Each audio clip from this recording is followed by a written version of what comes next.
Got your new Toothwave? Great! Let's get started.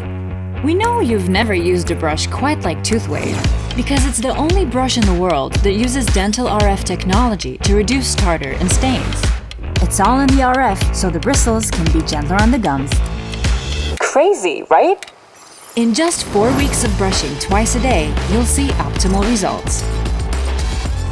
Just choose your favorite brush size and softness level, and we're ready to go. Wet the bristles and apply plenty of toothpaste.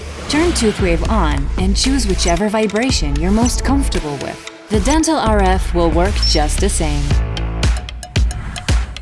Use the same brushing technique as if it's a manual toothbrush. Every 30 seconds, the special buzz will let you know when it's time to move on to the next section. After 2 minutes, the brush will automatically switch off. Looking good.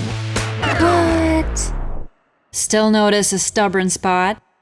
Simply turn on the brush again on no vibration, apply fresh toothpaste, and hold on spot for 2 minutes. There you have it. Hold it.